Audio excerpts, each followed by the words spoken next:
السلام عليكم ورحمة الله وبركاته متابعين الكرام. ما شاء الله من هذه الأجواء البديعة الممطرة جعلها الله أمطار خير وبركة إن شاء الله في منطقة بريدة.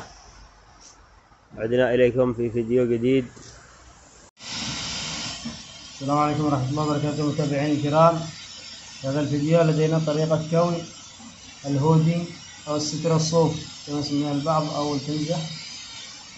هذه طبعا شتوية، وطبعا هذه الأيام بيدخل علينا الشتاء،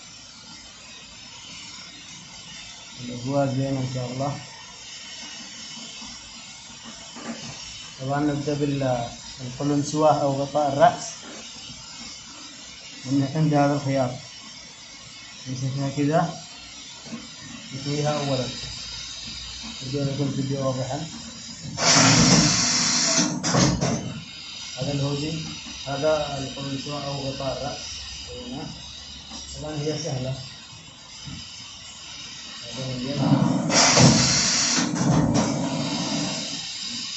هذا جزء من الكتف،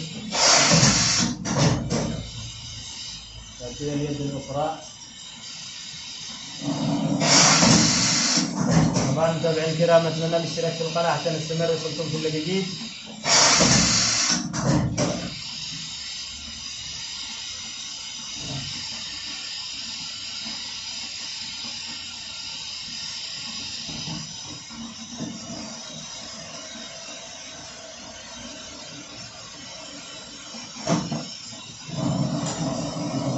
من فخار البخاري تيتلين قليلا، لأنه معروف عن الأقمشة الصوفية تأتي قاسية نسبيا.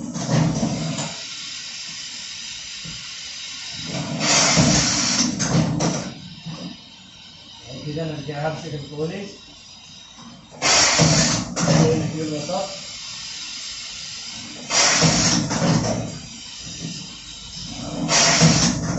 هذه تكون جاهزة. وللإجابة عن بعض الاستفسارات حول كوية النور ذات الانكسارات، طبعا نكويها بالإنجاز بشكل طبيعي.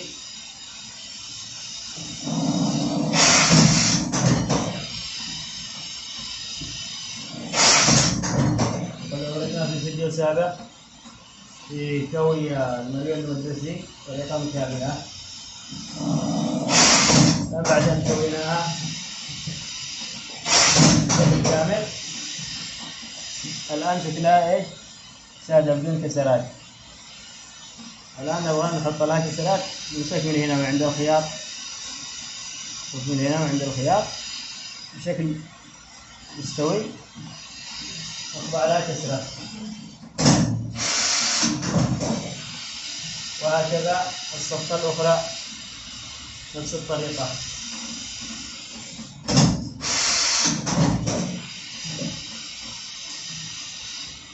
وهكذا بنوريكم شكلها بعد الانتهاء من الشوك.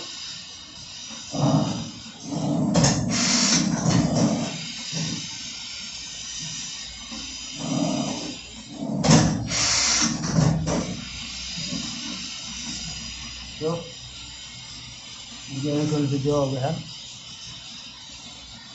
الآن يصير ايش؟ يصير الكسرات موجودة ويعود إلى الانتهاء الطبيعي. السلام عليكم ورحمة الله وبركاته.